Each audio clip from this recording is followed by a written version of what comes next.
ભારે વરસાદના કારણે નવસારીની પૂર્ણા, કાવેરી અને અંબિકા નદીમાં પૂરની સ્થિતિ સર્જાઈ હતી અને તેના કારણે નદી કાંઠાના લગભગ 104 ગામોના ખેતરોમાં પાણી ઘૂસી જતા ખેડૂતોને મોટા આર્થિક ફટકો પહોંચ્યો છે. જિલ્લામાં પૂરગ્રસ્ત ખેતરોમાં થયેલા સર્વે બાદ 10% ખેતરોમાં મોટી નુકસાની થઈ હોવાનું સામે આવ્યું છે. જોકે ખેડૂતોમાં સર્વેને લઈને કચવાટ છે અને ફરી સર્વે કરવામાં આવે તેવી માંગ ઉઠવા જઈ રહી છે.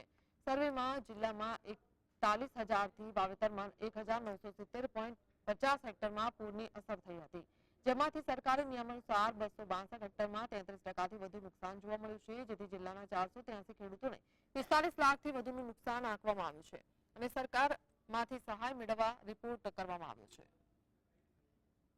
તરુટ હવે મળવાનું નથી. અમે રોપણી કરી તેનો આખો નાશ પામ્યો છે પાછો. હવે તરુટ અમે ગમે ત્યાંથી સગવડ કરીને બી અમે લાવ્યા છીએ.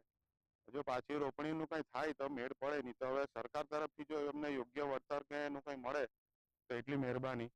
ને અમારા ગામમાં ગ્રામ સેવક તરફથી જે સર્વે થયો છે એમાં અમને યોગ્ય લાગ્યું નહીં કે સર્વે બરાબર કર્યો છે. પંચાયત ઓફિસમાં કે અમુક ફિક્સ જગ્યા પર બેસીને ચાલ્યા જાય એના કરતા એ આ બાબતની કાળજી રાખવી. બીજી એક વસ્તુ કે ગ્રામ સેવકો દ્વારા ખેડૂતોને એવો પ્રત્યુત્તર આપવામાં આવે કે ભાઈ આ 33% કરતા ઓછી નુકસાની છે. તમે કઈ રીતે એની અટકળ કરો?